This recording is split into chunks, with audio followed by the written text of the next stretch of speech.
ಮಧ್ಯಪ್ರಾಚ್ಯದಲ್ಲಿ ಉಂಟಾಗಿರುವ ಯುದ್ಧ ಈಗ ಭಾರತದ ಮೇಲೂ ನೇರ ಪರಿಣಾಮವನ್ನ ಉಂಟು ಮಾಡಿದೆ. ಆ ಒಂದು ಪರಿಣಾಮ ಇದೀಗ ನಮ್ಮ ರಾಜ್ಯದಲ್ಲೂ ಕಂಡು ಬಂದಿದೆ. ಈಗ ಗ್ಯಾಸ್ಗಳು ಸಿಗ್ತಾ ಇಲ್ಲ, ಆ ಕಾರಣಕ್ಕಾಗಿ ಹೋಟೆಲ್ಗಳಲ್ಲಿ ಸಮಸ್ಯೆ ಉಂಟಾಗ್ತಾ ಇದೆ. ಯಾರು ಈಗ ಈ ರೀತಿಯಾಗಿ ಕೃತಕ ಅಭಾವವನ್ನು ಸೃಷ್ಟಿಸ್ತಾರೋ ಅವರ ವಿರುದ್ಧ ಕೇಂದ್ರ ಕ್ರಮ ಕೈಗೊಳ್ಳುವಂತಹ ನಿಟ್ಟಿನಲ್ಲಿಯೇ ಎಸ್ಮಾವನ್ನ ಜಾರಿ ಮಾಡಿದೆ. ಗ್ಯಾಸ್ ಬೆಲೆ ಏರಿಕೆ ಅಭಾವವನ್ನ ಸೃಷ್ಟಿಸಿದ್ರೆ ಹುಷಾರ್ ಅಂತ ಹೇಳಿ ಕೇಂದ್ರ ಎಚ್ಚರಿಕೆಯನ್ನ ಕೊಡ್ತಾ ಇದೆ. ತೈಲ ಕಂಪನಿಗಳಿಗೆ ಕೇಂದ್ರ ಸರ್ಕಾರದಿಂದ ಎಸ್ಮಾವನ್ನ ಜಾರಿ ಮಾಡಲಾಗಿದ್ದು ಎಸೆನ್ಷಿಯಲ್ ಸರ್ವಿಸ್ ಮೇಂಟೆನೆನ್ಸ್ ಆಕ್ಟ್ ಅನ್ನ ಈಗಾಗಲೇ ಜಾರಿಗೊಳಿಸಲಾಗಿದೆ. ಇನ್ನು ಈಗಾಗಲೇ ಇಲ್ಲಿ ಯಾವ ರೀತಿಯಾಗಿ ಗ್ಯಾಸ್ ಪೂರೈಕೆ ಆಗ್ತಾ ಇಲ್ಲ, ಗ್ಯಾಸ್ ಏಜೆನ್ಸಿಗಳು ಗ್ಯಾಸ್ ಅನ್ನ ಸಪ್ಲೈ ಮಾಡ್ತಾ ಇಲ್ಲ. ಈ ಹಿನ್ನೆಲೆಯಲ್ಲಿ ಕೇಂದ್ರ ಸರ್ಕಾರ ಮಧ್ಯಸ್ಥಿಕೆಯನ್ನ ವಹಿಸಬೇಕು ಅಂತ ಹೇಳಿ ಸಿಎಂ ಸಿದ್ದರಾಮಯ್ಯ ಕೇಂದ್ರ ಸಚಿವರಿಗೂ ಕೂಡ ಪತ್ರವನ್ನ ಬರೆದಿದ್ದಾರೆ. ಇನ್ನು ಇದೇ ಸಂದರ್ಭದಲ್ಲಿ ಕೇಂದ್ರ ಸಚಿವರಾಗಿರುವಂತಹ ಹರ್ದೀಪ್ ಸಿಂಗ್ ಪುರಿ ಅವರು ಪ್ರಧಾನಿಯನ್ನ ಭೇಟಿ ಮಾಡಿದ್ದಾರೆ. ಈಗಾಗಲೇ ಪ್ರಧಾನಿ ನರೇಂದ್ರ ಮೋದಿ ಅವರು ಒಂದ್ ಕಡೆ ಜೈಶಂಕರ್, ಮತ್ತೊಂದು ಕಡೆ ಹರ್ದೀಪ್ ಸಿಂಗ್ ಅವರಲ್ಲೂ ಕೂಡ ಈಗ ಆಗ್ತಾ ಇರುವಂತಹ ಸಮಸ್ಯೆಗಳ ಬಗ್ಗೆ, ಆಗ್ತಾ ಇರುವಂತಹ ಪರಿಣಾಮಗಳ ಬಗ್ಗೆ ಮಾಹಿತಿಯನ್ನ ಪಡ್ಕೊಂಡಿದ್ದಾರೆ. ತೈಲ ಪೂರೈಕೆಯ ಅದರ ಜೊತೆಗೆ ಅಗತ್ಯತೆಗಳು, ಸರಬರಾಜಿನ ಬಗ್ಗೆ ಮೋದಿ ಪುರಿ ಚರ್ಚೆಯನ್ನ ಕೂಡ ಮಾಡಿದ್ದಾರೆ. ಯಾವುದೇ ಕಾರಣಕ್ಕೂ ಗ್ಯಾಸ್ ಕೊರತೆ ಉಂಟಾಗಬಾರ್ದು, ಆ ಸಮಸ್ಯೆಗೆ ಪರಿಹಾರವನ್ನ ಕಂಡುಕೊಳ್ಳಬೇಕು ಅನ್ನುವಂತಹ ನಿಟ್ಟಿನಲ್ಲಿಯೇ ಈಗಾಗಲೇ ಚರ್ಚೆಯನ್ನ ನಡೆಸಿದ್ದು ಪರಿಹಾರ ಕಂಡುಕೊಳ್ಳುವಂತಹ ಸಾಧ್ಯತೆ ಕೂಡ ಇದೆ. ಈಗಾಗಲೇ ನಾವು ಗಮನಿಸ್ತಾ ಇದ್ವಿ, ಅನೇಕ ಕಡೆಗಳಲ್ಲಿ ಹೋಟೆಲ್ಗಳಿಗೆ ಈಗ ಕಮರ್ಷಿಯಲ್ ಗ್ಯಾಸ್ ಸಪ್ಲೈ ಆಗ್ತಾ ಇಲ್ಲ. ಮತ್ತೊಂದು ಕಡೆ ನೋಡ್ತಾ ಹೋದ್ರೆ ಹೋಟೆಲ್ಗಳ ಮೇಲೆ ಮಾತ್ರ ಪರಿಣಾಮ ಬೀರ್ತಾ ಇಲ್ಲ, ಇದು ಒಂದೊಂದು ಚೈನ್ ಲಿಂಕ್ ತರವಾಗಿ ಎಲ್ಲದರ ಮೇಲೂ ಕೂಡ ಪರಿಣಾಮ ಬೀರ್ತಾ ಇದೆ. ಇದೇ ಕಾರಣಕ್ಕಾಗಿ ಇದರಿಂದ ಉಂಟಾಗುವಂತಹ ಸಮಸ್ಯೆಗಳಿಗೆ ಪರಿಹಾರ ಕಂಡುಕೊಳ್ಳುವಂತಹ ನಿಟ್ಟಿನಲ್ಲಿಯೇ ಎಸ್ಮಾವನ್ನ ಕೂಡ ಜಾರಿಗೊಳಿಸಲಾಗಿದೆ. ಈಗ ಕಠಿಣ ಕ್ರಮವನ್ನ ಕೈಗೊಳ್ಳುವಂತಹ ಸಾಧ್ಯತೆಗಳಿದೆ. ಯಾಕೆ ಈ ಒಂದು ಎಸ್ಮಾವನ್ನ ಜಾರಿಗೊಳಿಸಲಾಗುತ್ತೆ ಅಂತ ಹೇಳಿದ್ರೆ, ಎಸೆನ್ಷಿಯಲ್ ಸರ್ವಿಸ್ ಮೇಂಟೆನೆನ್ಸ್ ಆಕ್ಟ್ ನ ಪ್ರಕಾರವಾಗಿ ಒಂದು ಕಡೆ ಈಗಾಗಲೇ ಬೆಲೆಯನ್ನ ನಿಯಂತ್ರಣ ಮಾಡುವಂತಹದ್ದು, ಜೊತೆಗೆ ಸರ್ವಿಸ್ ನ ವಿಚಾರದಲ್ಲಿ ಸೇವೆ ಯಾವುದೇ ಕಾರಣಕ್ಕೂ ಇಲ್ಲಿ ಬಾಧಿತ ಆಗಬಾರದು ಅನ್ನುವಂತಹ ಕಾರಣಕ್ಕಾಗಿ ಎಸ್ಮಾವನ್ನ ಕೂಡ ಜಾರಿಗೊಳಿಸಲಾಗಿದೆ. ಹಾಗಾದ್ರೆ ಎಸ್ಮಾ ಆಕ್ಟ್ ಅನ್ನ ಜಾರಿಗೊಳಿಸಿರೋದು ಯಾಕೆ? ಗ್ಯಾಸ್ನ ಕೊರತೆಯಿಂದಾಗಿ ಈ ರೀತಿಯಾಗಿ ಎಸ್ಮಾವನ್ನ ಜಾರಿಗೊಳಿಸಿದ್ರೆ ಅದರ ಫಲ ಏನು ಅನ್ನೋದನ್ನ ನಿಮ್ಗೆ ಮಾಹಿತಿಯನ್ನ ಕೊಡ್ತಾ ಹೋಗ್ತೀನಿ. ಈಗಾಗಲೇ ಎಸ್ಮಾವನ್ನ ಜಾರಿಗೊಳಿಸಿರುವಂತದ್ದು, ಈ ಒಂದು ಎಸ್ಮಾದ ಬಿಸಿ ಯಾವ ರೀತಿಯಾಗಿ ಇದೀಗ ಪರಿಹಾರ ಕಂಡುಕೊಳ್ಳುವಂತಹ ನಿಟ್ಟಿನಲ್ಲಿ ಪ್ರಯತ್ನಗಳು ಆಗತ್ತೆ ಅನ್ನೋದನ್ನ ನೋಡ್ತಾ ಹೋಗೋದಾದ್ರೆ, ಜಗತ್ತಿನಲ್ಲಿ ಎಲ್ಲೇ ಯುದ್ಧಗಳಾದ್ರೂ ಕೂಡ ಅದು ನೇರವಾಗಿ ಭಾರತದ ಮೇಲೆ ತಟ್ಟತ್ತೆ ಅನ್ನೋದು ಅನೇಕ ಯುದ್ಧದ ಸಂದರ್ಭದಲ್ಲಿ ನಾವು ನೋಡಿದ್ದೀವಿ. ಈಗಲೂ ಕೂಡ ಇರಾನ್ ಹಾಗೆಯೇ ಇಸ್ರೇಲ್ ಅಮೆರಿಕದ ನಡುವೆ ನಡೀತಾ ಇರುವಂತಹ ಈ ಒಂದು ಯುದ್ಧದ ನೇರ ಪರಿಣಾಮ ಭಾರತದ ಮೇಲೂ ಆಗ್ತಾ ಇರುವಂಥದ್ದು ನಾವು ಈಗಾಗಲೇ ಗಮನಿಸಿದ್ವಿ. ಈಗ ಇಷ್ಟು ಬೇಗ ಆಗ್ಲಿಕ್ಕಿಲ್ಲ ಅಂತ ಹೇಳಿ, ಆದರೆ ಇಮ್ಮಿಡಿಯೇಟ್ ಆಗಿ ಅದರ ಪರಿಣಾಮವನ್ನು ನಾವಿಲ್ಲಿ ಅನುಭವಿಸ್ತಾ ಇದ್ದೀವಿ. ಇರಾನ್ ಇಸ್ರೇಲ್ ಯುದ್ಧದಿಂದಾಗಿ ಈಗಾಗಲೇ ಕಚ್ಚಾ ತೈಲ ಪೂರೈಕೆಯಲ್ಲಿ ವ್ಯತ್ಯಯ ಆಗಿದೆ. ಹರ್ಮುಜ್ ಜಲಸಂಧಿಯಲ್ಲಿ ಏನು ಈ ಒಂದು ಕಚ್ಚಾ ತೈಲಗಳು ಆಗಿರ್ಬೋದು, ಪೆಟ್ರೋಲಿಯಂ ಆಗಿರ್ಬೋದು, ಇವೆಲ್ಲವೂ ಕೂಡ ಆ ಒಂದು ಮಾರ್ಗದ ಮೂಲಕ ಬರಬೇಕಾಗಿತ್ತು. ಆದರೆ ಇದೀಗ ಆ ಮಾರ್ಗದ ಮೂಲಕ ಬರೋದಕ್ಕೆ ಸಾಧ್ಯ ಇಲ್ಲ, ಬಂದ್ ಮಾಡಲಾಗಿದೆ. ಆ ಕಾರಣಕ್ಕಾಗಿಯೇ ಗ್ಯಾಸ್ ಅನ್ನ ಪೂರೈಕೆ ಮಾಡುವಂತಹ ಸಂದರ್ಭದಲ್ಲಿ ಬೇರೆ ಏನು ಮಾಡಬಹುದು, ಯಾವ ರೀತಿಯಾದಂತಹ ಒಂದು ಪರ್ಯಾಯ ಮಾರ್ಗಗಳನ್ನು ನಾವು ಕಂಡುಕೊಳ್ಬೇಕು ಅನ್ನೋದರ ನಿಟ್ಟಿನಲ್ಲೂ ಕೂಡ ಕೇಂದ್ರ ಈಗಾಗಲೇ ಆ ರೀತಿಯ ಯೋಚನೆಯನ್ನ ಕೂಡ ಮಾಡ್ತಾ ಇದೆ. ಕಚ್ಚಾ ತೈಲ ಕೊರತೆಯಿಂದಾಗಿ ಪೆಟ್ರೋಲ್, ಡೀಸೆಲ್ ಹಾಗೆಯೇ ಗ್ಯಾಸ್ನ ಬೆಲೆ ಏರಿಕೆಯಾಗುವಂತಹ ಎಲ್ಲ ಸಾಧ್ಯತೆಗಳಿದೆ.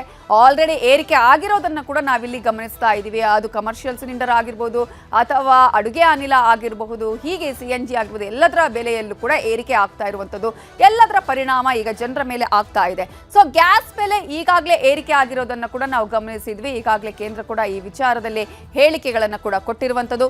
ಆದರೆ ಇಲ್ಲಿ ಬೆಲೆ ಏರಿಕೆಯನ್ನ ಕಂಟ್ರೋಲ್ ಮಾಡೋದ್ರ ಜೊತೆಗೇನೆ ಕೃತಕ ಅಭಾವ, ಬ್ಲ್ಯಾಕ್ ಮಾರ್ಕೆಟ್ ಅನ್ನ ಯಾರು ಸೃಷ್ಟಿ ಮಾಡ್ತಾರೆ ಅಂತಹವರ ಒಂದು ಆತಂಕ ಕೂಡ ಇಲ್ಲಿ ಕಂಡು ಬರ್ತಾ ಇದೆ. ಇದರ ಉಪಯೋಗವನ್ನ, ಅಂದ್ರೆ ನಾವು ಇದನ್ನು ದುರುಪಯೋಗ ಅಂತ ಹೇಳ್ಬೋದು, ದುರುಪಯೋಗವನ್ನ ಪಡಿಸಿಕೊಳ್ಳುವವರ ಸಂಖ್ಯೆ ಕೂಡ ಇಂತಹ ಸಂದರ್ಭದಲ್ಲಿ ಇರುತ್ತೆ.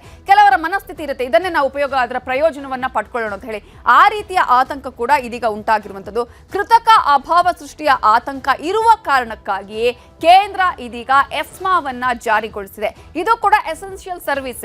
ಹಾಗಾಗಿ ಇದರಿಂದಾಗಿ ಜನರ ಮೇಲೆ ಪರಿಣಾಮ ಉಂಟಾಗುತ್ತೆ. ಆಗುತ್ತೆ, ಆಹಾರಗಳ ಮೇಲೆ ಪರಿಣಾಮ ಉಂಟಾಗುತ್ತೆ, ಅದರಲ್ಲೂ ಕೂಡ ಜನರಿಗೆ ನೇರವಾದ ಪರಿಣಾಮ ಬೀರುವ ಕಾರಣಕ್ಕಾಗಿ ಕೇಂದ್ರ ಸರ್ಕಾರ ಇಮಿಡಿಯೇಟ್ ಆಗಿ ಈ ಒಂದು ಕಾಯ್ದೆಯನ್ನ ಜಾರಿಗೊಳಿಸಿದೆ. ಈಗ ಅಭಾವ ಸೃಷ್ಟಿ ಆಗದ ಹಾಗೆ ಬೆಲೆ ಏರಿಕೆಗೆ ಕಡಿವಾಣವನ್ನ ಕೂಡ ಈಗಾಗಲೇ ಕೇಂದ್ರ ಸರ್ಕಾರ ಹೇಳಿದೆ. ತೈಲ ಕಂಪನಿಗಳಿಗೂ ಕೂಡ ನೇರವಾದ ಎಚ್ಚರಿಕೆಯನ್ನ ಕೇಂದ್ರ ಸರ್ಕಾರ ಕೊಟ್ಟಿದೆ. ತೈಲ ಕಂಪನಿಗಳಿಗೆ ಕಟ್ಟುನಿಟ್ಟಿನ ಆದೇಶವನ್ನ ಕೇಂದ್ರ ಸರ್ಕಾರ ಈಗಾಗಲೇ ಜಾರಿ ಮಾಡಿರುವಂತದ್ದು. ಯಾವುದೇ ಕಾರಣಕ್ಕೂ ಕೃತಕ ಅಭಾವವನ್ನ ಸೃಷ್ಟಿ ಮಾಡಬಾರದು, ಬೆಲೆಯನ್ನ ಏರಿಕೆ ಮಾಡಬಾರದು. ಯಾಕಂದ್ರೆ ಎಸೆನ್ಷಿಯಲ್ ಸರ್ವಿಸ್ ಆಗಿರೋದ್ರಿಂದ ಇಂತಹ ಸಂದರ್ಭದಲ್ಲಿ ಇದರ ದುರುಪಯೋಗವನ್ನ ಪಡಿಸಿಕೊಳ್ಳಬಾರದು ಅಂತ ಕೇಂದ್ರ ಸರ್ಕಾರ ಈಗಾಗಲೇ ಕಟ್ಟುನಿಟ್ಟಿನ ಎಚ್ಚರಿಕೆಯನ್ನ ಕೂಡ ಕೊಟ್ಟಿದೆ. ಹೆಚ್ಚುವರಿ ಉತ್ಪಾದನೆಯ ಗ್ಯಾಸ್ ಅನ್ನ ಅಡುಗೆ ಅನಿಲಕ್ಕಾಗಿ ಬಳಸೋದಕ್ಕೂ ಕೂಡ ಈಗಾಗಲೇ ಸೂಚನೆಯನ್ನ ಕೊಡಲಾಗಿದೆ. ಈಗಾಗಲೇ ಕೇಂದ್ರ ಪರ್ಯಾಯ ಮಾರ್ಗಗಳನ್ನು ಕೂಡ ನೋಡ್ತಾ ಇದೆ, ಎಲ್ಲೆಲ್ಲಿಂದ ನಮಗೆ ಈ ರೀತಿಯಾಗಿ ಸಪ್ಲೈ ಆಗುವಂತಹ ಚಾನ್ಸಸ್ ಇದೆ. ಯಾಕಂದ್ರೆ ಗಲ್ಫ್ ರಾಷ್ಟ್ರಗಳಿಂದನೇ 80% ತೈಲಗಳ ಆಗಿರ್ಬೋದು ಅಥವಾ ಪೆಟ್ರೋಲಿಯಂಗಳು ಇಲ್ಲಿಗೆ ಸಪ್ಲೈ ಆಗುವಂಥದ್ದು. ಇಂತಹ ಸಂದರ್ಭದಲ್ಲಿ ಆ ಮಾರ್ಗವೇ ಆಲ್ಮೋಸ್ಟ್ ಈಗ ಮುಚ್ಚಿರುವಂತಹ ಕಾರಣಕ್ಕಾಗಿ ಬೇರೆ ಮಾರ್ಗಗಳು ಏನಿದೆ ಅನ್ನೋದನ್ನ ನೋಡುವಂತಹ ಪ್ರಯತ್ನವನ್ನು ಕೂಡ ಕೇಂದ್ರ ಸರ್ಕಾರ ಈಗಾಗಲೇ ಮಾಡಿದೆ.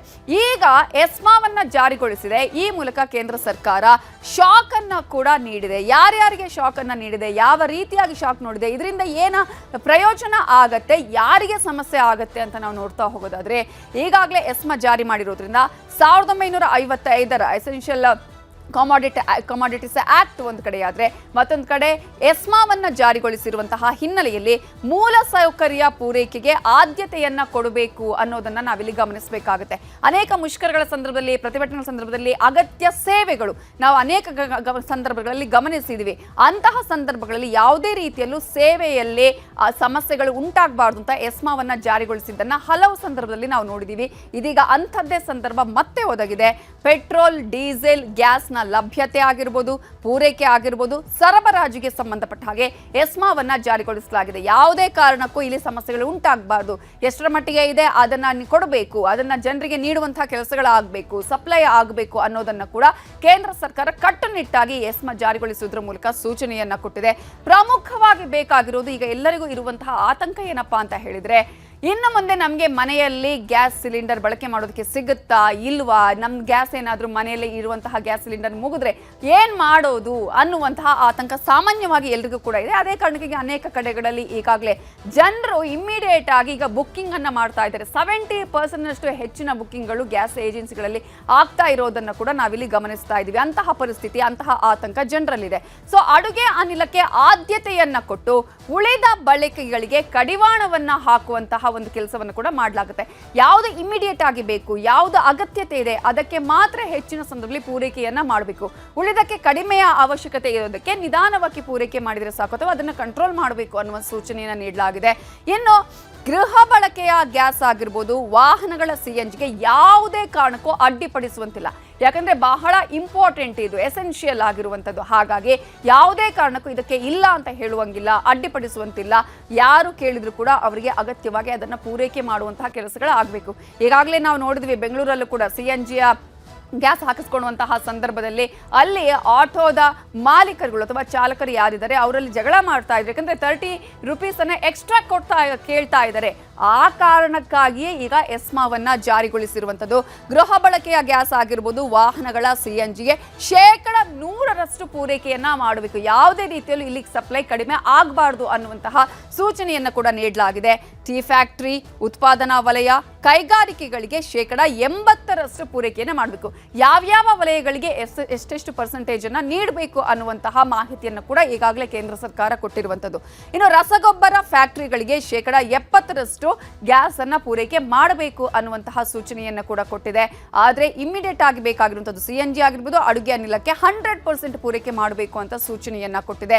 ಸಂಸ್ಕರಣಾ ಘಟಕಗಳಾಗಿರ್ಬೋದು, ಕೆಮಿಕಲ್ ಕಂಪನಿಗಳಿಗೆ 35% ಕಡಿತವನ್ನ ಮಾಡಲಾಗಿದೆ.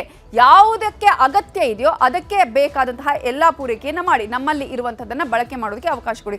ಆದ್ರೆ ಅಗತ್ಯತೆ ಕಡಿಮೆ ಇರುವಂತದ್ದಕ್ಕೆ ಆದಷ್ಟು ಕಡಿಮೆ ಕೊಡಬೇಕು, ಜೊತೆಗೆ ಕಂಟ್ರೋಲ್ ಮಾಡಬೇಕು, ಕಟ್ ಮಾಡಬೇಕು ಅನ್ನುವಂತಹ ಸೂಚನೆಯನ್ನ ನೀಡಲಾಗಿದೆ. ಕೇಂದ್ರ ಸರ್ಕಾರಕ್ಕೆ ತೈಲ ಕಂಪನಿಗಳು ಕಾಲಕಾಲದ ವರದಿಯನ್ನು ಕೂಡ ಕೊಡಬೇಕು ಅನ್ನುವಂತಹ ಒಂದು ಮಾಹಿತಿಯನ್ನು ಕೂಡ ಈಗಾಗಲೇ ನೀಡಲಾಗಿರುವಂಥದ್ದು. ಯಾಕಂದ್ರೆ ಇಲ್ಲಿ ಏನು ಆಗ್ತಾ ಇದೆ ಅನ್ನೋ ಸಂಪೂರ್ಣ ಮಾಹಿತಿ ಕೇಂದ್ರ ಸರ್ಕಾರಕ್ಕೆ ಗೊತ್ತಾಗಬೇಕು ಅನ್ನೋದನ್ನು ಕೂಡ ಹೇಳಲಾಗಿದೆ. ಕೇಂದ್ರ ಸರ್ಕಾರಕ್ಕೆ ತೈಲ ಕಂಪನಿಗಳು ಕಾಲಕಾಲದ ವರದಿಯನ್ನ ಇಲ್ಲಿ ನೀಡಬೇಕಾಗುತ್ತೆ. ಎಷ್ಟು ಪೂರೈಕೆ ಮಾಡಲಾಗಿದೆ, ಯಾವ್ಯಾವುದಕ್ಕೆ ಹೋಗಿದೆ, ಯಾವ ರೀತಿಯಾಗಿ ಸಪ್ಲೈ ಮಾಡಲಾಗಿದೆ, ಇವೆಲ್ಲದರ ಮಾಹಿತಿಯನ್ನ ನೀಡಬೇಕು ಅಂತ ಹೇಳಿ ಕೂಡ ಸೂಚನೆಯನ್ನ ಕೇಂದ್ರ ಸರ್ಕಾರ ತೈಲ ಕಂಪನಿಗಳಿಗೆ ಕೊಟ್ಟಿದೆ. ಇನ್ನು ಉತ್ಪಾದನೆ, ಸರಬರಾಜು, ಪೂರೈಕೆಯ ಬಗ್ಗೆ ಕೂಡ ಕೇಂದ್ರಕ್ಕೆ ವರದಿಯನ್ನ ಕೊಡಬೇಕು. ಆಯಾಯ ಕಾಲಕ್ಕೆ ತಕ್ಕಂತೆ ವರದಿಯನ್ನ ನೀಡಬೇಕಾಗತ್ತೆ. ಎಷ್ಟು ಪ್ರೊಡ್ಯೂಸ್ ಮಾಡಲಾಗಿದೆ, ಜೊತೆಗೆ ಸಪ್ಲೈ ಮಾಡಿರುವಂಥದ್ದು ಎಷ್ಟು, ಯಾವ ರೀತಿಯಾಗಿ ಎಲ್ಲಿಂದ ಆಗಿದೆ ಅನ್ನೋದ್ರ ಬಗ್ಗೆ ಕೂಡ ವರದಿಯನ್ನ ಕೊಡಬೇಕಾಗತ್ತೆ. ತೈಲ ಕಂಪನಿಗಳ ವ್ಯವಹಾರಗಳ ಮೇಲೂ ಕೂಡ ಕೇಂದ್ರದ ಪ್ರತಿನಿಧಿ ಒಬ್ಬರು ನಿಗಾವನ್ನ ವಹಿಸ್ತಾರೆ. ಯಾಕಂದ್ರೆ ಈ ರೀತಿಯಾಗಿ ನಿಗಾ ವಹಿಸಲಿಲ್ಲ ಅಂತ ಹೇಳಿದ್ರೆ ಏನ್ ಬೇಕಾದರೂ ಆಗ್ಬೋದು. ಆಗಲೇ ನಾವು ಹೇಳಿದಾಗೆ ಆಲ್ರೆಡಿ ಕೆಲವು ಈಗಾಗಲೇ ಬ್ಲ್ಯಾಕ್ ಮಾರ್ಕೆಟ್ನಲ್ಲಿ ನೀಡುವಂತಹ ಈ ರೀತಿಯಾಗಿ ಕೆಲಸಗಳು ಆಲ್ರೆಡಿ ಆರಂಭ ಆಗಿರುವಂಥದ್ದು. ಹಾಗಾಗಿ ತೈಲ ಕಂಪನಿಗಳು ಯಾವುದೇ ಕಾರಣಕ್ಕೂ ಇಲ್ಲಿ ಇಂತಹ ಕೆಲಸಗಳನ್ನು ಮಾಡಬಾರ್ದು, ಇದರ ದುರುಪಯೋಗ ಪಡಿಸಿಕೊಳ್ಬಾರ್ದು ಅನ್ನುವಂತಹ ಕಾರಣಕ್ಕಾಗಿ ಕೇಂದ್ರದ ಪ್ರತಿನಿಧಿಯೊಬ್ಬರು ಕೂಡ ಈ ಕಂಪನಿಗಳ ಬಗ್ಗೆ ನಿಗಾವನ್ನ ಇಡ್ತಾರೆ. ಎಷ್ಟರ ಮಟ್ಟಿಗೆ ಪೂರೈಕೆ ಆಗಿದೆ, ಉತ್ಪಾದನೆ ಆಗಿದೆ, ಎಲ್ಲೆಲ್ಲಿ ಹೋಗಿದೆ, ಅದರ ರಿಪೋರ್ಟ್ ಏನು ಅನ್ನೋದನ್ನು ಕೂಡ ಕೇಂದ್ರಕ್ಕೆ ಸಬ್ಮಿಟ್ ಮಾಡಬೇಕಾಗತ್ತೆ. ಇನ್ನು ಕೊರತೆ ಆಗಿರ್ಬೋದು ಅಥವಾ ಕೃತಕ ಅಭಾವ ಕಂಡು ಬಂದರೆ ಕೇಂದ್ರ ಸರ್ಕಾರ ಇಮಿಡಿಯೇಟ್ ಆಗಿ ಅವರ ವಿರುದ್ಧ ಕ್ರಮವನ್ನು ಕೂಡ ಕೈಗೊಳ್ಳುತ್ತೆ. ತಕ್ಕನಾದ ಶಿಕ್ಷೆಯನ್ನ, ದಂಡವನ್ನ ಕೂಡ ವಿಧಿಸುವಂತಹ ಸಾಧ್ಯತೆಗಳಿದೆ. ಎಸ್ಮಾದ ಅಡಿಯಲ್ಲಿ ಇವೆಲ್ಲವೂ ಕೂಡ ಬರೋದನ್ನ ನಾವಿಲ್ಲಿ ಗಮನಿಸಬಹುದು. ಕೆಲವರು ಬೇಕಂತಾನೆ ಕೃತಕ ಅಭಾವವನ್ನು ಸೃಷ್ಟಿ ಮಾಡ್ತಾರೆ. ಯಾಕಂದ್ರೆ ಇಂತಹ ಸಂದರ್ಭದಲ್ಲೇ ನಮಗೆ ಉಪಯೋಗ ಆಗೋದು ಅಥವಾ ಲಾಭ ಆಗೋದು, ಈ ಸಂದರ್ಭದ ಉಪಯೋಗವನ್ನು ನಾವು ಪಡ್ಕೊಳ್ಳೋಣ ಅಂತ ಹೇಳಿ ಅಂತಹದ್ದು ಘಟನೆಗಳು ಏನಾದರೂ ಕಂಡು ಬಂದ್ರೆ ಅಥವಾ ಬೇಕಂತಾನೆ ಕೊರತೆಯನ್ನು ಸೃಷ್ಟಿಸುವಂತಹ ಕೆಲಸಗಳನ್ನ ಮಾಡಿದ್ರೆ ಕೇಂದ್ರ ಸರ್ಕಾರ ಆ ತೈಲ ಕಂಪನಿಗಳ ವಿರುದ್ಧ ಕ್ರಮವನ್ನು ಕೈಗೊಳ್ಳುತ್ತೆ ಅನ್ನೋದನ್ನ ಕೂಡ ಈಗಾಗಲೇ ಸೂಚನೆ ನೀಡಲಾಗಿದೆ. ಇನ್ನು ದೇಶದ ನಾಗರಿಕನ ಆಹಾರ ಭದ್ರತೆಗೆ ಧಕ್ಕೆ ತಂದ್ರೆ ಕ್ರಮ ನಿಶ್ಚಿತ ಅನ್ನೋದನ್ನ ಕೂಡ ಈಗಾಗಲೇ ಕೇಂದ್ರ ಹೇಳಿರುವಂಥದ್ದು. ಹಾಗಾದ್ರೆ ಈ ವಿಚಾರಕ್ಕೆ ಸಂಬಂಧಪಟ್ಟ ಹಾಗೆ ಸಾಕಷ್ಟು ನಾಗರಿಕರುಗಳು ಕೂಡ ಆಕ್ರೋಶವನ್ನ ವ್ಯಕ್ತಪಡಿಸ್ತಾ ಇದ್ದಾರೆ. ಈ ರೀತಿಯಾಗಿ ನಮಗೆ ಸಿಗ್ತಾ ಇಲ್ಲ, ಅಥವಾ ಹೋಟೆಲ್ನ ಮಾಲೀಕರು ಕೂಡ ಆಕ್ರೋಶವನ್ನ ವ್ಯಕ್ತಪಡಿಸ್ತಾ ಇದ್ದಾರೆ. ಏನೋ ಗ್ಯಾಸ್ ಸಮಸ್ಯೆ ಬಗೆಹರಿಸಿ ಅಂತ ಹೇಳಿ ಕೇಂದ್ರಕ್ಕೆ ಈಗಾಗಲೇ ಸಿಎಂ ಪತ್ರವನ್ನು ಕೂಡ ಬರೆದಿದ್ದಾರೆ. ಯುದ್ಧದಿಂದಾಗಿ ಗೃಹ ಬಳಕೆ ಆಗಿರ್ಬೋದು, ವಾಣಿಜ್ಯ ಸಿಲಿಂಡರ್ಗಳ ಅಭಾವ ಈಗಾಗಲೇ ಜಾಸ್ತಿ ಆಗಿದೆ. ನೇರವಾಗಿ ಜನರ ಮೇಲೆ ಪರಿಣಾಮ ಬೀರ್ತಾ ಇದೆ, ಹೋಟೆಲ್ಗಳ ಮೇಲೆ ಪರಿಣಾಮ ಬೀರ್ತಾ ಇದೆ, ಒಂದೊಂದು ಚೈನ್ ಲಿಂಕ್ ಆಗಿ ಹೋಗ್ತಾ ಇದೆ. ಹಾಗಾಗಿ ಹೋಟೆಲ್, ಪೆಟ್ರೋಲ್ ಬಂಕ್ಗಳ ಮುಂದೆ ಜಾಗೃತಿಯ ನೋಟಿಸ್ ಅನ್ನು ಕೂಡ ಈಗಾಗಲೇ ಅಂಟಿಸುವಂತಹ ಕೆಲಸದ ಬಗ್ಗೆ ಕೂಡ ಸಿಎಂ ಪತ್ರವನ್ನ ಬರೆದಿದ್ದಾರೆ. ಪೆಟ್ರೋಲಿಯಂ ಸಚಿವರಾಗಿರುವ ಹರ್ದೀಪ್ ಸಿಂಗ್ ಪುರಿಗೆ ಸಿಎಂ ಸಿದ್ದರಾಮಯ್ಯ ಅವರು ಈಗಾಗಲೇ ಪತ್ರವನ್ನ ಬರೆದು ಈ ಸಮಸ್ಯೆಗೆ ಪರ್ಯಾಯ ಆಗಿರಬಹುದು ಅಥವಾ ಪರಿಹಾರ ಕಂಡುಕೊಳ್ಳುವಂತಹ ಒಂದು ನಿಟ್ಟಿನಲ್ಲಿ ಭರವಸೆಯನ್ನ ಕೊಡಿ ಅನ್ನುವ ಪತ್ರವನ್ನ ಬರೆದಿದ್ದಾರೆ. ಇನ್ನು ಬೆಂಗಳೂರಿನಲ್ಲಿ ವಾಣಿಜ್ಯ ಬಳಕೆಯ ಗ್ಯಾಸ್ ಕೊರತೆ ಉಂಟಾಗಿದೆ ಅನ್ನೋದನ್ನ ಕೂಡ ಈ ಒಂದು ಪತ್ರದಲ್ಲಿ ಅವರು ಉಲ್ಲೇಖ ಮಾಡಿದ್ದಾರೆ. ಗ್ಯಾಸ್ ಸಿಗದೆ ಹೋಟೆಲ್ಗಳಲ್ಲಿ ಊಟ ತಿಂಡಿ ಸಿಗ್ತಾ ಇಲ್ಲ, ಹೋಟೆಲ್ಗಳನ್ನೇ ಬಂದ್ ಮಾಡಬೇಕಾದಂತಹ ಪರಿಸ್ಥಿತಿ ಈಗಾಗಲೇ ನಿರ್ಮಾಣ ಆಗಿದೆ. ಹೋಟೆಲ್ಗಳಲ್ಲಿನ ಮೆನುವಿನ ಪ್ರಮಾಣ ಕುಸಿದಿದೆ. ಮೊದಲು ತುಂಬಾ ಮೆನುವಿನಲ್ಲಿ ಬೇರೆ ಬೇರೆ ವೆರೈಟಿ ಇದ್ರೆ ಈಗ ತುಂಬಾ ಕಡಿಮೆ ಆದಂತಹ ಒಂದು ಆಹಾರಗಳು ಸಿಗ್ತಾ ಇದೆ, ಸೀಮಿತ ಆಹಾರ ಮಾತ್ರ ಸಿಗ್ತಾ ಇದೆ. ಹಾಗಾಗಿ ಇದಕ್ಕೆ ಬೇಕಾದಂತಹ ಕ್ರಮಗಳನ್ನ ಇಮಿಡಿಯೇಟ್ ಆಗಿ ಕೈಗೊಳ್ಳಬೇಕು ಅನ್ನುವಂತಹ ಒಂದು ಪತ್ರವನ್ನು ಕೂಡ ಈಗಾಗಲೇ ಸಿಎಂ ಸಿದ್ದರಾಮಯ್ಯ ಅವರು ಬರೆದಿದ್ದಾರೆ. ಹೋಟೆಲ್ ಮೇಲೆ ಅವಲಂಬಿತರಾದ ಜನಸಾಮಾನ್ಯರಿಗೆ ಇದರಿಂದ ತೊಂದರೆ ಆಗ್ತಾ ಇದೆ. ಕೇವಲ ಮನೆಯಲ್ಲಿ ತಿನ್ಕೊಂಡು ಹೋಗಿ ನಾವಿನ್ನು ಹೋಟೆಲ್ಗಳಲ್ಲಿ ತಿನ್ನೋರಿಗೆ ಆದರೆ ಸಮಸ್ಯೆ ಆಗಲ್ಲ. ಆದರೆ ಎಷ್ಟೋ ಪಿಜಿಗಳಲ್ಲಿ ಇರುವವರು ಅಥವಾ ಬೇರೆ ಬೇರೆ ಕಡೆಗಳಲ್ಲಿ ಇರುವಂತಹವರು, ಮನೆಯಲ್ಲಿ ಅಡುಗೆ ಮಾಡದಿರುವಂಥವ್ರಿಗೆ ಸಾಕಷ್ಟು ಸಮಸ್ಯೆ ಉಂಟಾಗುತ್ತೆ. ಇದು ಆಹಾರದ ಮೇಲೆ, ಜನರ ಹೊಟ್ಟೆಯ ಮೇಲೆ ಹೊಡೆಯುವಂತಹ ಕೆಲಸ ಆಗುತ್ತೆ. ಸೊ ಕೆಲ ಹೋಟೆಲ್ಗಳಿಗೆ ಬೀಗ ಬಿದ್ದಿದೆ, ಕೆಲ ಹೋಟೆಲ್ಗಳಿಗೆ ತೊಂದರೆ ಆಗಿದೆ, ಕೆಲ ಹೋಟೆಲ್ಗಳು ಇನ್ನು ಕೆಲವೇ ದಿನಗಳಲ್ಲಿ ಮುಚ್ಚುವಂತಹ ಪರಿಸ್ಥಿತಿ ಕೂಡ ನಿರ್ಮಾಣ ಆಗಿದೆ. ಸೊ ಪೂರ್ಣ ಪ್ರಮಾಣದಲ್ಲಿ ಗ್ಯಾಸ್ ನಿಂತು ಹೋಗಿದ್ರಿಂದ ಸಮಸ್ಯೆ ಉಂಟಾಗಿದೆ ಅನ್ನೋದನ್ನ ಕೂಡ ಸಿದ್ದರಾಮಯ್ಯ ಅವರು ಪತ್ರದಲ್ಲಿ ಉಲ್ಲೇಖವನ್ನ ಮಾಡಿದ್ದಾರೆ. ಮನೆಯಿಂದ ದೂರ ಉಳಿದಿರುವ ವಿದ್ಯಾರ್ಥಿಗಳು, ಕಾರ್ಮಿಕರಿಗೆ ಇದರಿಂದ ಸಮಸ್ಯೆ ಆಗಿದೆ. ಹಾಗಾಗಿ ಅವರಿಗೆ ಆಹಾರ ಸಿಗ್ತಾ ಇಲ್ಲ. ಹೋಟೆಲ್ಗಳು ಕೂಡ ಮುಚ್ಚುವಂತಹ ಪರಿಸ್ಥಿತಿ ನಿರ್ಮಾಣ ಆಗಿದೆ. ಕೆಲವು ಹೋಟೆಲ್ಗಳು ಆಲ್ರೆಡಿ ಕ್ಲೋಸ್ ಆಗಿದೆ. ಇನ್ನು ಮದುವೆ ಮಂಟಪ, ಹಾಸ್ಟೆಲ್, ಧಾರ್ಮಿಕ ಕಾರ್ಯಕ್ರಮಗಳಿಗೂ ಕೂಡ ಇದರಿಂದ ತೊಂದರೆಯಾಗಿದೆ. ಕೇವಲ ಒಂದು ಕಡೆ ಮಾತ್ರ ಅಲ್ಲ, ಇದು ಅನೇಕ ಕಡೆಗಳಲ್ಲಿ ಪರಿಣಾಮವನ್ನ ಬೀರ್ತಾ ಇದೆ. ಜನ ದುಬಾರಿ ಹಣ ಕೊಟ್ಟು ಖರೀದಿ ಮಾಡಬೇಕಾದಂತಹ ಅನಿವಾರ್ಯತೆ ಇದೀಗ ಎದುರಾಗಿರುವಂಥದ್ದು ಈ ಒಂದು ಗ್ಯಾಸ್ ಸಪ್ಲೈ ಆಗದೆ ಇರೋದ್ರಿಂದ. ಹಾಗಾಗಿ ಈ ಸಮಸ್ಯೆಗೆ ಪರಿಹಾರವನ್ನ ಕಂಡುಕೊಳ್ಳಿ ಅನ್ನುವಂತಹ ಒಂದು ಪತ್ರವನ್ನ ಕೂಡ ಈಗಾಗಲೇ ಸಿದ್ದರಾಮಯ್ಯ ಅವರು ಬರೆದಿದ್ದಾರೆ. ಇನ್ನು ಉದ್ಯಮಿಗಳು, ಸಾರ್ವಜನಿಕರ ಹಿತದೃಷ್ಟಿಯಿಂದ ಗ್ಯಾಸ್ ಪೂರೈಕೆಗೆ ಇಲ್ಲಿ ಆದ್ಯತೆ ಸಿಗಬೇಕಾಗತ್ತೆ. ನೇರವಾಗಿ ಕರ್ನಾಟಕದಲ್ಲಿ, ಅದರಲ್ಲೂ ಕೂಡ ಬೆಂಗಳೂರಲ್ಲಿ ಈ ಸಮಸ್ಯೆ ಉಂಟಾಗಿರೋದು, ಬೇರೆ ಬೇರೆ ಜಿಲ್ಲೆಗಳಲ್ಲೂ ಕೂಡ ಈಗ ಸಮಸ್ಯೆ ಉಂಟಾಗ್ತಾ ಇದೆ. ಹಾಗಾಗಿ ಕೇಂದ್ರ ಸರ್ಕಾರ ಕೂಡಲೇ ಇದರಲ್ಲಿ ಮಧ್ಯ ಮಧ್ಯಸ್ಥಿಕೆಯನ್ನು ವಹಿಸಬೇಕು, ಗ್ಯಾಸ್ ಲಭಿಸುವಂತೆ ಮಾಡಬೇಕು ಅಂತ ಹೇಳಿ ಸಿಎಂ ಸಿದ್ದರಾಮಯ್ಯ ಅವರು ಹರ್ದೀಪ್ ಸಿಂಗ್ ಪುರಿ ಅವರಿಗೆ ಪತ್ರವನ್ನು ಬರೆದಿದ್ದಾರೆ. ಈಗಾಗಲೇ ಕೇಂದ್ರ ಕೂಡ ಈ ನಿಟ್ಟಿನಲ್ಲಿ ಕ್ರಮವನ್ನು ಕೈಗೊಳ್ಳುವಂತಹ ಪ್ರಯತ್ನಗಳನ್ನು ಮಾಡ್ತಾ ಇದೆ. ಅದೇ ಕಾರಣಕ್ಕಾಗಿ ಎಸ್ಮಾ ಕೂಡ ಜಾರಿಯಾಗಿದೆ. ಹಾಗಾದ್ರೆ ಈ ಒಂದು ಬೆಳವಣಿಗೆಯ ಬಗ್ಗೆ ಸಿಎಂ ಸಿದ್ದರಾಮಯ್ಯ ಹಾಗೆಯೇ ಡಿಸಿಎಂ ಡಿಕೆ ಶಿವಕುಮಾರ್ ಏನ್ ಹೇಳಿದ್ದಾರೆ ನೋಡೋಣ. 115 ರೂಪಾಯಿ ಜಾಸ್ತಿ ಮಾಡಿದ್ದಾರೆ. 60 ರೂಪಾಯಿನ ಡೊಮೆಸ್ಟಿಕ್ ಇದು ಮಾಡಿದ್ದಾರೆ. ಸೊ ಇದು ಬಹಳ ಹೆಚ್ಚಾಗಿದೆ ಅಂತಕ್ಕಂಥದ್ದು ಎಲ್ಲರ ಅಭಿಪ್ರಾಯ. ಅವರು ಮಾಡ್ತಾ ಇರೋದು ಸರಿಯಾಗಿದೆ. ಪಾರ್ಲಿಮೆಂಟ್ ಅಲ್ಲಿ ಸರ್ಕಾರ ಇದನ್ನ ಚರ್ಚೆ ಮಾಡಬೇಕು. ಇವತ್ತರೆಗೂ ಚರ್ಚೆ ಮಾಡಕ್ಕೆ ಅವಕಾಶ ಕೊಡ್ತಾ ಇಲ್ಲ. ಅದಕ್ಕೆ ನಮ್ಮ ಎಲ್ಲಾ ಎಂಪಿಗಳು ಇಂಡಿಯಾ ಒಕ್ಕೂಟದ ಎಂಪಿಗಳೆಲ್ಲ ನಿನ್ನೆ ಪ್ರತಿಭಟನೆ ಮಾಡಿದ್ದಾರೆ. ಯಾಕೆ ಅವ್ರಿಗೆ ಭಯ?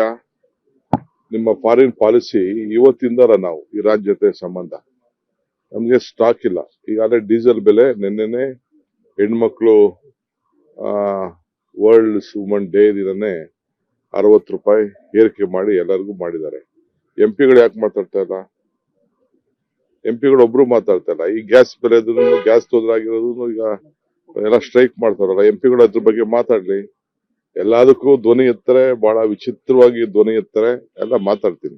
ಆದ್ರೆ ಇವತ್ತು ಕೇಂದ್ರ ಸರ್ಕಾರ ಎಸೆನ್ಷಿಯಲ್ ಸರ್ವಿಸಸ್ ಮೇಂಟೆನೆನ್ಸ್ ಆಕ್ಟ್ ಅನ್ನ ಜಾರಿ ಮಾಡಿದೆ, ಎಸ್ಮಾ ಆಕ್ಟ್ ಅನ್ನ ಜಾರಿ ಮಾಡಿದೆ ಟು ಎನ್ಶೋರ್ ಅನ್ಇಂಟರಪ್ಟೆಡ್ LPG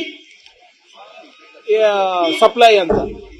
ಆದ್ರೆ ಸರ್ಕಾರದಲ್ಲಿ ಏನಾಗ್ತಾ ಇದೆ ಏನಾಗ್ತಾ ಇಲ್ಲ ಅಂತ ಕೇಂದ್ರ ಸರ್ಕಾರಕ್ಕೆ ಗೊತ್ತಿಲ್ಲ, ಸಚಿವರಿಗೆ ಗೊತ್ತಿಲ್ಲ, ಅಧಿಕಾರಿಗಳಿಗೆ ಗೊತ್ತಿಲ್ಲ. ಅಂದ್ರೆ ಆಡಳಿತ ಯಾವ ದಿಕ್ಕಿನಲ್ಲಿ ಇವರು ನಡೆಸ್ತಾ ಇದಾರೆ ಅಂತ ಬಹಳ ಸ್ಪಷ್ಟವಾಗಿ ಎದ್ದು ಕಾಣಿಸ್ತಾ ಇದೆ. ಸಾರ್ವಜನಿಕರಲ್ಲಿ ಇವತ್ತು ಆತಂಕ ಮೂಡಿಸ್ತಾ ಇದ್ದಾರೆ. ನೀವು ಹೇಳ್ದಂಗೆ ಹೋಟೆಲ್ ಮಾಲೀಕರು ಇರ್ಬೋದು, ಸಣ್ಣ ಪುಟ್ಟ ಬಿಸ್ನೆಸ್ಗಳಿರ್ಬೋದು, ಅವ್ರು ಆತಂಕದಲ್ಲಿದ್ದಾರೆ. ಇದು ಮಾತೆತ್ತಿದ್ರೆ ವಿಶ್ವಗುರು ಅಂತಾರಲ್ಲಪ್ಪ. ಏನ್ ಇದ ಮಾಡೋದ್ ನಿಮ್ದು ಇಬ್ರು ದೋಸ್ತ್ಗಳು? ಟ್ರಂಪ್ ನಿಮ್ ಬೆಸ್ಟ್ ಫ್ರೆಂಡ್ ಅಂತೀರಾ, ಇಸ್ರೇಲ್ ಪ್ರಧಾನಮಂತ್ರಿನೂ ನಿಮ್ ಬೆಸ್ಟ್ ಫ್ರೆಂಡ್ ಅಂತೀರಾ, ಇಬ್ರು ಸಮುದ್ರದ ಅಲೆಗಳಲ್ಲಿ ಓಡಾಡ್ತೀರಾ ಪ್ಯಾಂಟ್ ಏರ್ಸ್ಕೊಂಡೆ.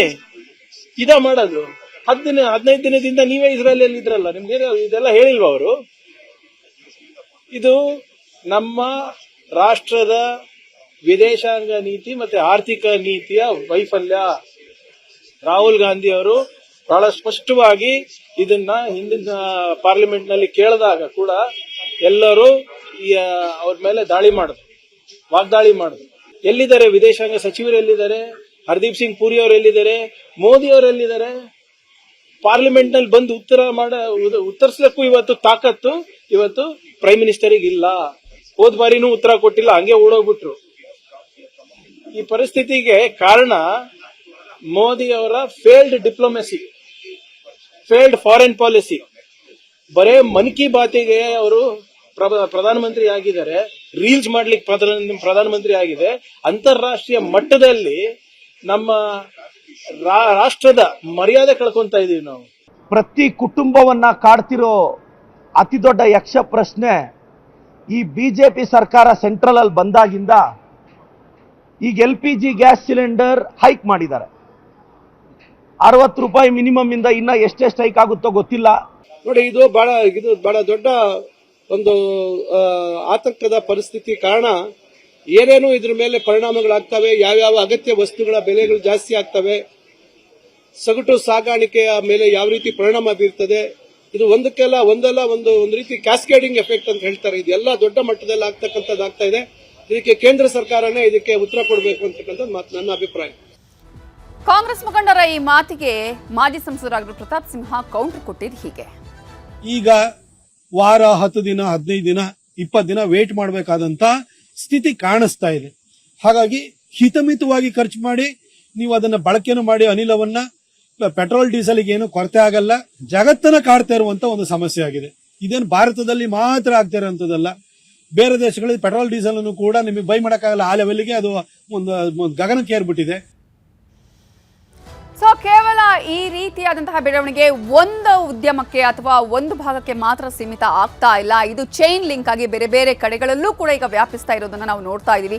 ಕೇಂದ್ರ ಎಸ್ಮಾವನ್ನ ಜಾರಿಗೊಳಿಸಿದೆ, ಅದರ ಫಲವಾಗಿ ಈ ಎಲ್ಲ ಸಮಸ್ಯೆಗಳ ನಿವಾರಣೆ ಆಗತ್ತಾ ಅಥವಾ ಕೇಂದ್ರ ಸರ್ಕಾರ ಯಾವ ಪರ್ಯಾಯ ಮಾರ್ಗವನ್ನು ಅನುಸರಿಸುತ್ತೆ ಅನ್ನೋದು ಕಾದು ನೋಡಬೇಕು.